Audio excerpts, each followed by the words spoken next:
Hey guys, welcome back to the channel. Merry Christmas and Happy New Year's to everyone. I hope you're going to have a great 2026. In this video, I'd love to showcase how the shots in the opening sequence were made and also talk about the amazing gear that Edelkrone has sent over to me. I did reach out to them, but I have been using their gear for quite a long time on many previous projects. Alright, so what's really great about using Edelkrone products is that you can use them as you normally would, but you can also use it with motion control, which is incredible. What's really great about motion control is that you can shoot the same camera movement consistently to create separate layers, and then you can combine them in post.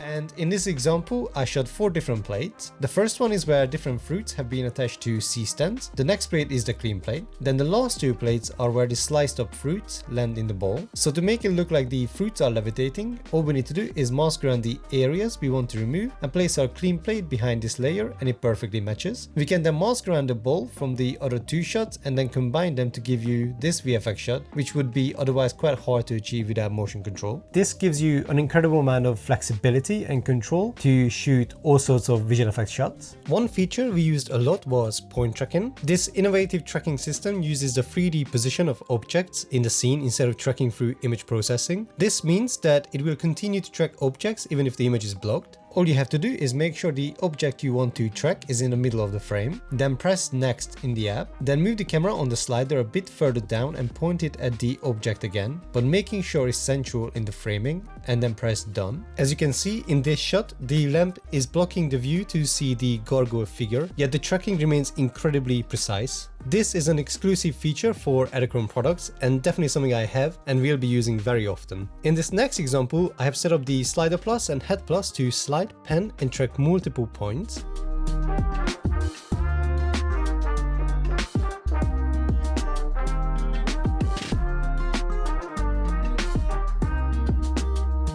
I just showed you how you can train your Edelkrone slider and head to track certain points. In this case, the slider is sliding to the right while it's locked on the first point, which is the top of instant coffee. Then as the slider continues to slide, I press on the second point, which is the mug, and it smoothly transitions to track the selected object. Then we cut to the close-up of the mug with the camera flawlessly tracking it as the slider glides over a long distance. You can set the exact length you want the slider to travel, and you can also set the exact amount of pan and tilt you want the head to be doing. For this example, in this first plate, we have a set of windows. The camera is exactly 1.4 meters away from them. On the app, I can set the slider to travel exactly 30 centimeters at 50% speed, but also at the linear speed, so there is no ease in or ease out in this case. Then on the second plate, I have this gargoyle figure, which is very small by the way, 14 centimeters away from the camera. There is a bit of cheating in this case to match the perspective a bit better, so I've set the distance of travel to 1.8 centimeters at a 2.2% speed. You basically want to make sure that the length of travel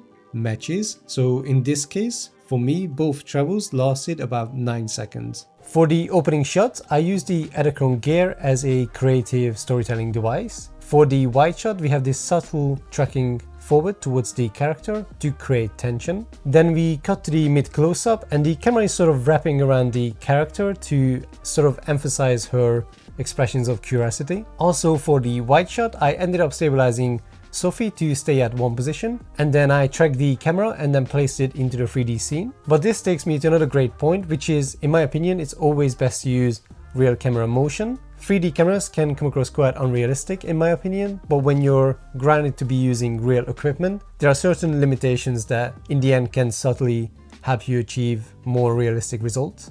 What's also so great about these gear is that it can really up the production quality, and also it's such a good storytelling device. It can really emphasize what you want the audience to feel. A really great director who uses tracking shots really effectively is Denis Villeneuve. I especially love the tracking shots he did in Prisoners, as there are so many great slow tracking shots that really intensify certain scenes. And it's scenarios like that where Edelkrone gear can be so incredible for filmmakers. Because so far all the products I've used are very smooth, especially if you do the balancing correctly. It can also travel double its length, which is amazing, but also it's incredibly easy to set up and just use immediately. So I will definitely be using these when we are going over to Hungary to shoot my next short film.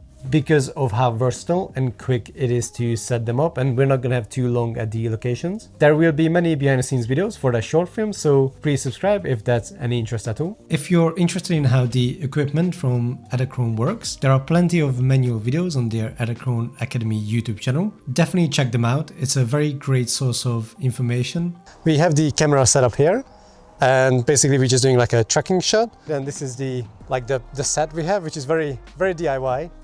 So we have our actress Sophie right here, and we basically made this like blackout tent because she's going to be inside of this like castle.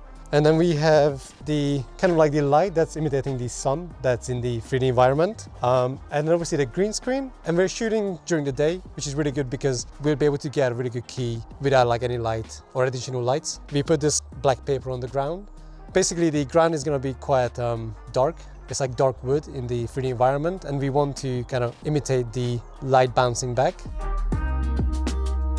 Alright, so this is the Cinema 4D project file for the wide shot. The interior is made of textures and a few 3D models. I found this great medieval church ruin asset from Quixel on Fab. The floor and the wall textures are also from Quixel. This is how those elements are placed. Outside of them, I've placed just white planes, and those are subtly bouncing light back to up the exposure just very subtly. Then we have the footage by the large window that is stabilized in this case because she's not actually moving. Then I've placed this image I found on Paxos, a great site for royalty-free stock images by the way. This is fairly close to the interior setup, but you can't really notice in the footage. It's this close because of how I set up the environmental fog and the lighting. The camera was tracked in Cinema 4D and it tracked it really well actually. Next, I'll just go through the different lights there are and talk about what they do. So we have this large key light, which is an area light, and this is lighting up the edge of the interior, but also the fog in between the camera and the background image I was using.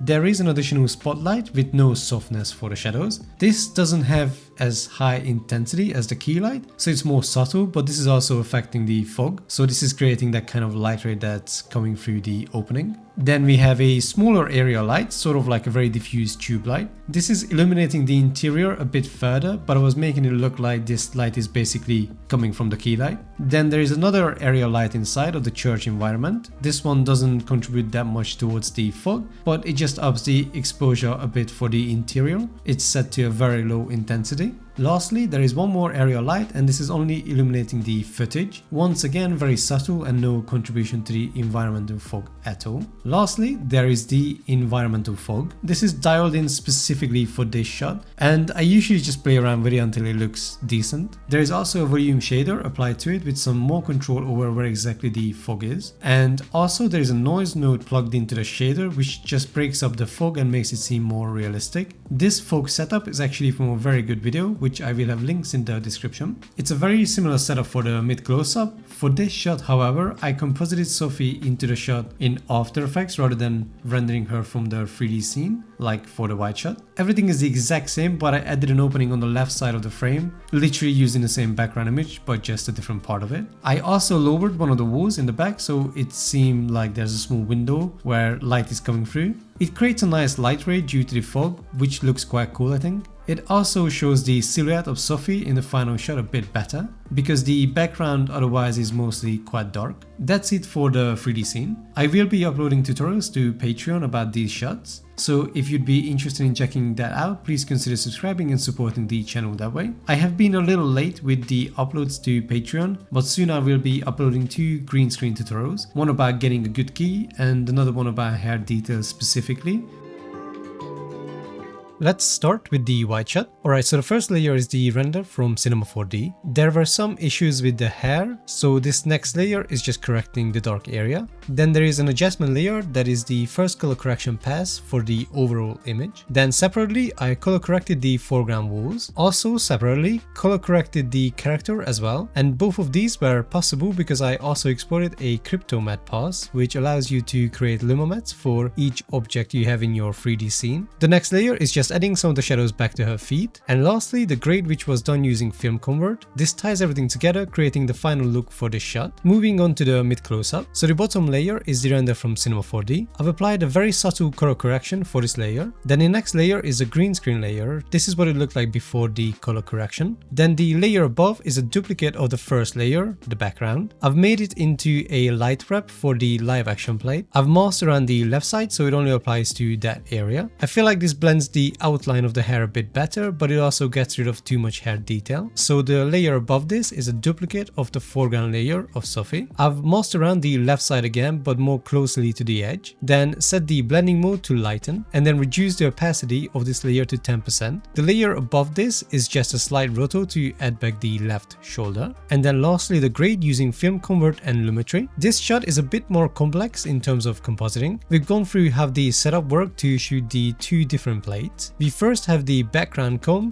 Let me jump in there. The first layer is another image from Paxos. It's just sort of the base. Above it is the same image that we used for the other shots of the mountains. I have color corrected it and then slightly reduced the opacity. Then we have the gargoyle figure. There is some color correction. Then there are two textures just sort of giving it a bit more of a stone material. It's very subtle though. Then if I come back to the main comb, above this layer we have the other plate, which is off the window. The original shot is a lot wider. I've just scaled it up to match what I was going for. And then on the foreground layer, this layer has some of the condensation and rain textures. If I go into that layer, we have the same custom stock assets I filmed for a previous video. In fact, it's in progress of becoming a new collection for Visual Effects Pro. If you're looking for any stock elements, please check out visualeffectspro.com. We have a huge library of high-end stock elements for visual effects and editing. The null is just the track, so it sticks to the windows. Then let me show you what this adjustment layer above does. It basically just blurs, sort of diffuses random areas on the window. This basically blends together the rain stock asset with the window a bit better in my opinion. I'll jump into the condensation map and it's just a fractal noise. And the next adjustment layer is specifically for the edges.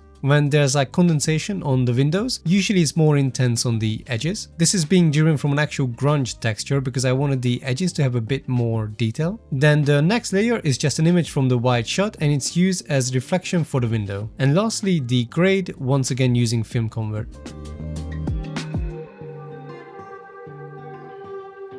Thank you so much for watching, guys. That's the end of the video. Thank you so much to Edelkrone for sponsoring this video and for sending over this amazing gear. I'm already planning the next video, so that should be out within 2 weeks. So there's no 2 months wait this time. And also thank you so much for Sophie for being in the video and for Scott for helping out on the shoot. Thank you so much to the Patreon supporters. Thank you very much for subscribing. See you in the next video. Thank you.